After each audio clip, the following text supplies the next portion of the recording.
Player ng Sacramento Kings, na pumukol ng 12 3-pointer at career-high 47 points, sa laban nila kontra sa Utah Jazz.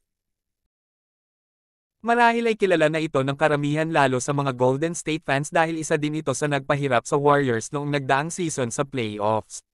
Keegan Murray at Chris Murray ang isa sa active player sa NBA na kambal bukod kila Thompson brother Oscar at Amen. Si Keegan Murray ay isang power forward at may taas na 6 feet 8 inches first round 4th overall pick ng 2022 NBA draft na napili ng Sacramento Kings.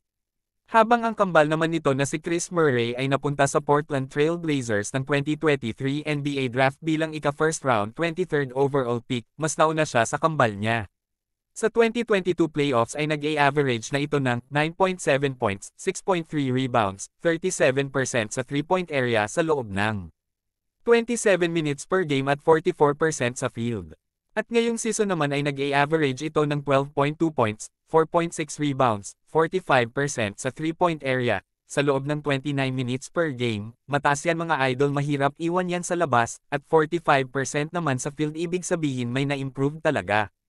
At kung ipagkukumpere naman natin sa kanyang kambal na si Chris Murray na may average na 12.1 points, 8.0 rebounds, 2.2 assists per game, at 34% lamang sa 3-point area habang 47 naman sa field goal percentage. Sa college po ito ha.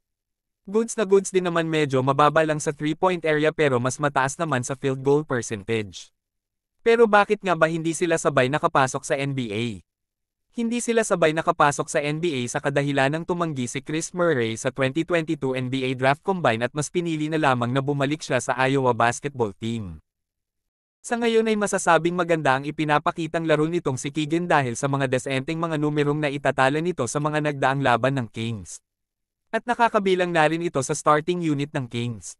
Nakakakuha siya ng magagandang assist mula kina Domantas Sabonis at De'Aaron Fox.